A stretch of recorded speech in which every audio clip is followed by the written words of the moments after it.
संबंधित स्तूपों का निर्माण किया गया।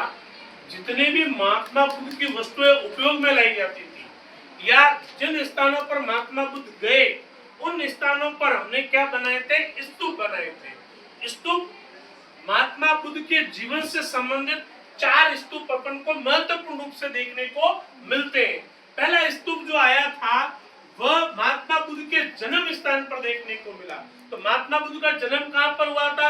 लुम्बिनी में हुआ था। नंबर 2, महात्मा बुद्ध को किसकी प्राप्ति हुई थी? ज्ञान की प्राप्ति हुई थी, बोध गया में बन गया।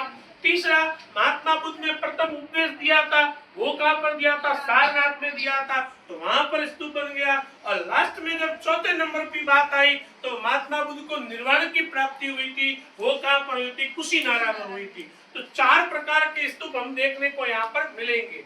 तो हम आज जो टॉपिक लेकर चले हैं उसका नाम है स्तूप निर्माण कला। क्या पढ़ेंगे आप? स्तूप निर्माण कला। स्तूप निर्माण कला के अंदर जो उत्पत्ति मानी जाती है वह संस्कृत भाषा से मानी जाती है। किससे मानी जाती है? संस्कृत भाषा से। और संस्कृत भाषा के अंदर उसका अर्थ क्या होता है? मिट्टी का टीला या टीलीनुमा आकृति या उल्टा कटोरा, उसको हम क्या बोलेंगे? स्तूप बोलेंगे। अब सबसे पहले जो भाग की बात करेंगे अपन, सबसे पहले भाग की बात करते हैं जो 3 चक्र बने हुए। कितने चक्र बने हुए? 3। तो ऊपर वाले को हम क्या बोलते हैं बेटा? दूसरे वाले को क्या बोलते हैं? संघ। और तीसरे वाले को क्या बोलते हैं? दम। और इन तीनों को मिलाकर जो निर्माण होता है उसको क्या बोलते हैं? यष्टि। क्या बोलते हैं? यष्टि। तो याद रखिएगा, जो स्तूप के ऊपर वाले भाग को हम क्या कहते हैं? यष्टि कहते हैं। क्या कहते हैं? यष्टि। जिसके प्रमुख कितने भाग होते हैं? 3 भाग होते हैं।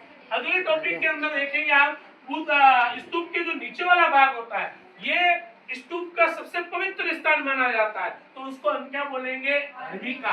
कई बार एग्जाम में पूछा हुआ सवाल है कि स्तूप के अंदर सबसे पवित्र स्थान जो होता है वेदांत जी, उसको हम क्या बोलते हैं? हर्मिका बोलते हैं। क्या बोलते हैं? हर्मिका।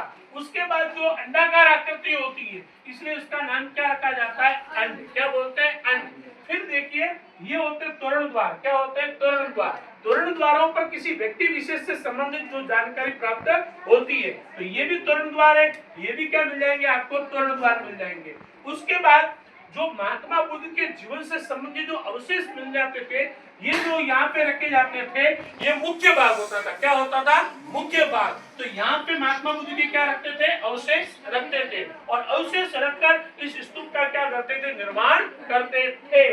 और उसके बाद ये हो जाएगा उसका प्रवेश द्वार। इसके साथ ये क्या होता है? स्तूप निर्माण की कला हमको देखने को मिलती है। और स्तूप बनाने की जो कलाकृति है वो किसके द्वारा प्रारंभ की थी? अशोक के द्वारा। ऐसा माना जाता है कि अशोक ने 84,000 स्तूपों का क्या करवाया था?